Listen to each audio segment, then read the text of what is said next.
J'espère que vous allez bien, j'espère que vous vous portez bien. Comment connaître ou comment savoir si un pays se porte bien économiquement? Et si un pays se porte bien économiquement, en général, il se porte bien euh, sur tous les autres plans. Parce que le plus important, c'est l'économie. Et tout le reste, c'est du superflu, ce n'est pas essentiel. Faut dire la vérité. La tranquillité, le bonheur, la stabilité, l'épanouissement, la prospérité, toutes les notions positives qui sont liées au bonheur d'un pays viennent de l'économie. Quand il y a de la croissance, quand il y a des emplois, quand il y a des bons salaires, quand il y a des infrastructures de qualité, quand il y a une bonne santé, une bonne éducation, le pays se porte bien. Et tout cela nécessite de l'argent. Les pays qui sont riches, c'est les pays les plus prospères, c'est les pays où le niveau de vie et la qualité de vie est supérieure, et c'est les pays où les peuples sont les plus heureux. Donc tout est question d'économie. Le reste, des dawla madaniya, dawla askariya, démocratie, tout ça c'est finalement du superflu. Oui, il y a un débat, les démocrates finalement, les pays les plus riches sont les pays les plus démocratiques. Donc on ne peut que conclure que la démocratie est le système politique qui permet le plus de création de richesses et qui offre le plus de prospérité au peuple. Mais ça reste un débat. Pour savoir comment l'économie d'un pays se porte, à quoi il faut s'intéresser? C'est quoi le maillon à la base de l'économie? C'est quoi? C'est l'entreprise. C'est l'entreprise. Dans un pays où les entreprises se portent bien, c'est là où il y a la croissance, le dynamisme, l'évolution, création de richesses et d'emplois, une prospérité, une amélioration des conditions de vie de la population et du niveau de vie de la population. Pourquoi? C'est les entreprises qui payent les impôts, c'est les entreprises qui offrent les recettes fiscales au trésor public d'un État, c'est les entreprises qui créent les emplois, c'est les entreprises qui exportent, c'est les entreprises qui apportent de l'innovation et c'est les entreprises qui permettent à un pays de fonctionner, de rouler et de se développer. Justement, intéressons-nous aux entreprises algériennes. On va voir qu'est-ce que les entreprises algériennes comment elles sont en train d'évoluer, comment elles sont en train de se développer, comment elles sont en train de fonctionner.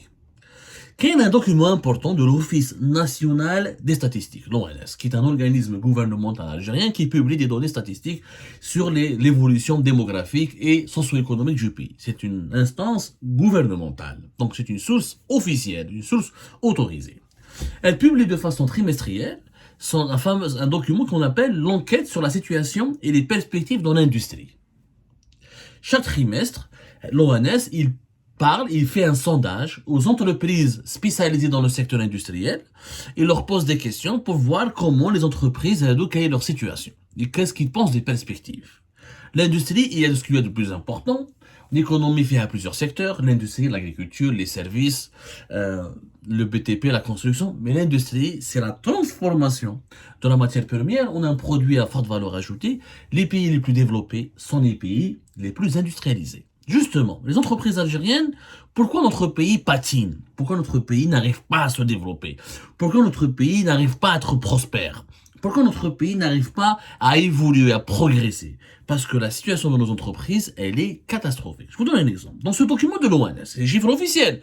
C'est pas moi qui parle. Par exemple, les chefs d'entreprise du secteur public comme du secteur privé, parce qu'ils sont interrogés. L'ONS, elle prend un échantillon. T'as les entrepreneurs, t'as les chefs d'entreprise, t'as les gérants d'entreprise publiques et privées, pour connaître le moral, l'évolution de la situation des entreprises algériennes dans le secteur de l'industrie. Secteur qui est très faible en Algérie. 5% uniquement du PIB, de toutes les richesses nationales que nous créons en une année, 5% provient de l'industrie. Et c'est pour ça que nous sommes tellement dépendants de l'étranger, parce que nous avons une production industrielle très faible. Et c'est pour ça que nous sommes sous-développés et que nous sommes donc encore pauvres et pas prospères, et on n'arrive pas à devenir prospères. Et quelques chiffres qui illustrent les difficultés des entreprises algériennes et pourquoi elles n'arrivent pas à se développer. Par exemple, l'approvisionnement en matières premières. Pour faire de l'industrie, il faut de la matière première. C'est quoi l'industrie, encore une fois? C'est prendre une matière première, souvent de l'énergie, des minerais, ou une matière première, ou des intrants qu'on transforme, qu'on transforme avec des équipements, suivant un processus technologique, scientifique, ou industriel, on va en bien, ou en marchandise, et qu'on doit ensuite commercialiser ce bien, cette marchandise, pour gagner de l'argent, et l'exporter à l'étranger, ou sur le marché local, et c'est comme ça qu'on crée de la valeur. 35% des, des entrepreneurs se sont dit euh, satisfaits, plutôt, pardonnez-moi, 35% des gérants ou des dirigeants des entreprises publiques n'ont pas été satisfaits ou là ont rencontré des difficultés au niveau de l'approvisionnement en matières premières. 35%. Et 31% des entreprises du secteur privé ont rencontré aussi les mêmes difficultés ou n'ont pas pu trouver ou atteindre le niveau d'approvisionnement qui est nécessaire pour leurs activités. Il y a 31% des entreprises privées n'arrivent à peine ou là, éprouvent des difficultés à trouver ou là, à acquérir la matière première et 35% des entreprises publiques.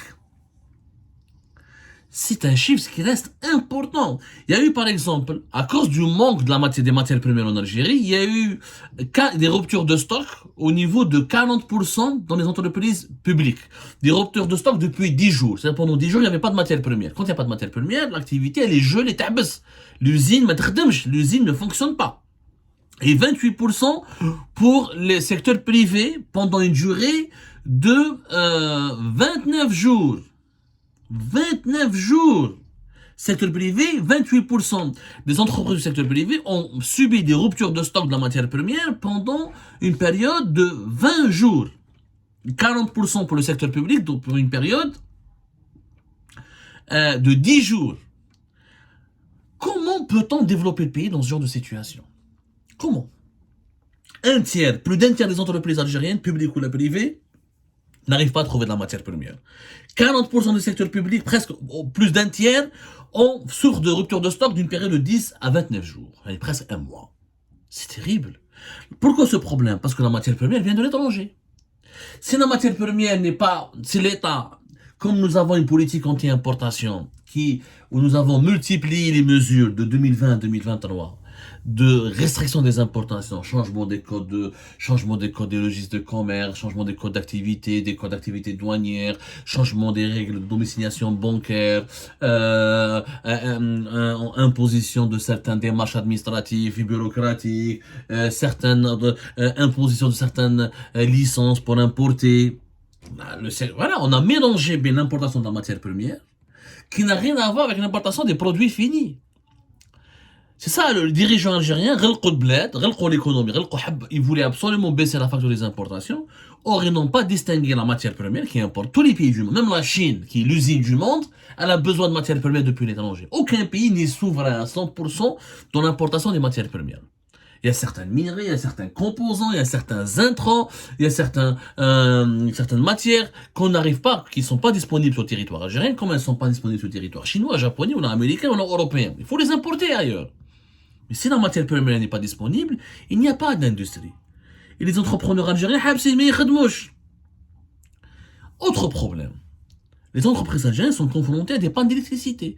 20% des entreprises, 20% des chefs d'entreprise à secteur public et 11% des chefs d'entreprise du secteur privé ont connu ou ont subi des pannes d'électricité qui ont provoqué des arrêts de travail jusqu'à 6 jours.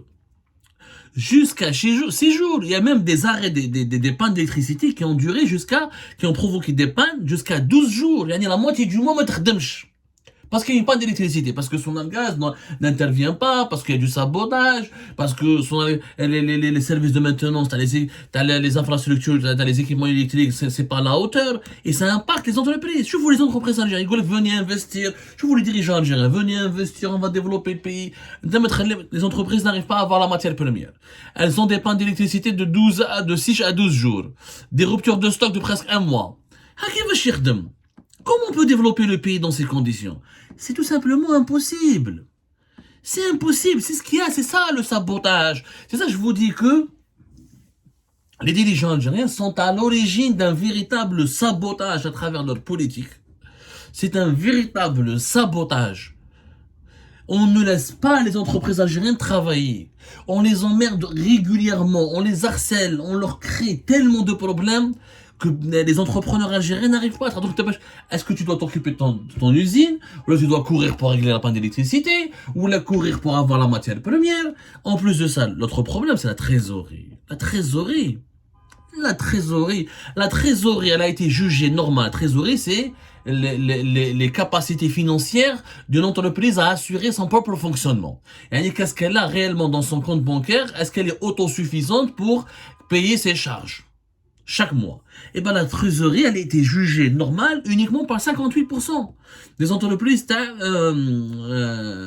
le secteur public et le privé, l'ONS n'a pas voulu donner un chiffre, mais 35% des entreprises publiques et 30% des entreprises privées, et plus du tiers, étaient obligés à demander des crédits bancaires pour régler leurs problèmes de difficulté de trésorerie. Pourquoi? Parce que l'argent ne rentre pas dans les caisses. Comme le pays il est paralysé économiquement, comme il y a beaucoup de factures impayées, comme les marchés, leur réalisation elles prend du temps, comme les encaissements ça tarde beaucoup en Algérie, ça c'est un problème dont personne ne parle, mais c'est un gros problème.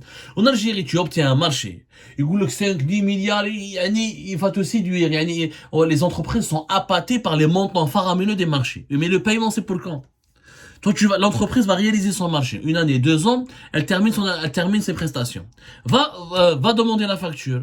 Va obtenir le paiement de tes factures. Et il y a des entrepreneurs qui payent, qui donnent un pot de vin pour se faire payer. C'est grave. En Algérie, ce sont les chefs d'entreprise. Les gens ne donnent pas suffisamment la parole aux chefs d'entreprise. Ils ne les écoutent pas. Alors que eux, ils sont le phare. C'est la boussole de la situation économique du pays. Ils donnent des pots de vin. Ils pas. Surtout les entrepreneurs qui ont des marchés avec des administrations de l'État. Comme l'État a le monopole pratiquement de tout en Algérie, il est aussi acteur économique.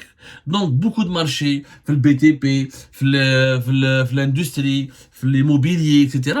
Les entreprises sont obligées de travailler avec de l'État. Leurs clients, c'est l'État. C'est l'administration, c'est les ministères, c'est les wilayas, c'est les daïras. Et ben ces gens-là, ces institutions payent extrêmement en retard. Et les entreprises privées qui ont fait faillite parce qu'elles avaient beaucoup de factures impayées, parce qu'elles n'avaient plus de trésorerie.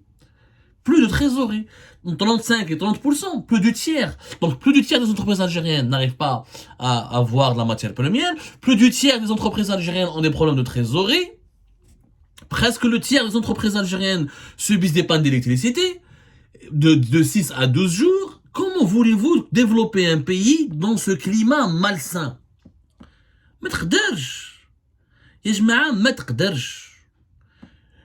Il faut faciliter la vie aux entreprises, il faut les payer, il faut les encourager, il faut leur offrir au moins un accès à l'électricité en façon permanente, il faut au moins, on demande pas à l'État de leur donner de l'argent, laissez-les travailler, c'est tout. Laissez-les travailler. Laissez les entreprises algériennes uniquement travailler. Elles vont gagner de l'argent, elles vont réaliser de la croissance. Et le pays va en bénéficier. Mais toi, tu veux pas d'électricité, rupture de stock, pas de matière première, problème de trésorerie, les équipements. Il y a beaucoup d'équipements. Comme l'Algérie a restreint les importations, il y a la matière, dans une usine, il y a la matière première, il y a les équipements, les machines. Dans plusieurs industries, nous ne fabriquons pas les machines. Il faut importer les machines industrielles. Il faut être un pays hyper développé pour avoir les machines industrielles de pointe. Des fois, il faut des machines modernes. Eh ben, 59% des entreprises publiques ont souffert de la vétusté et de la surutilisation de leurs équipements. Et 32% des entreprises privées ont connu aussi des pannes durant tout le trimestre de l'année 2000, tout un trimestre, à cause de la vétusté de leur matériel, de leurs équipements. On parle toujours du troisième trimestre de l'année 2023. Troisième trimestre, c'est-à-dire durant l'été 2023. Voilà, ça commence de juin jusqu'à septembre. C'est énorme. C'est énorme. 51% des entreprises publiques ont un problème de vétusté dans le matériel des équipements. Et 32% qui ont des pannes qui sont jusqu'à 13 jours. Qui ont des pannes jusqu'à 29 jours. 24% des entreprises publiques ont subi des pannes de leurs équipements. 24%, pardonnez-moi, des entreprises publiques ont subi des pannes de leurs équipements industriels, des équipements de leurs usines pendant 29 jours. 41% des entreprises du secteur public et 29% du secteur privé ont remis leurs équipements en marche après une panne, et 45% du public, des entreprises publiques, comme 35% des entreprises privées, ont été obligées à renouveler leurs équipements. Ce qui nécessite des investissements. Or, aujourd'hui, un entrepreneur algérien va demander à importer un équipement, une machine industrielle. Regardez le temps que cela prend. Imagine, une entreprise algérienne, elle a une panne. La machine habset.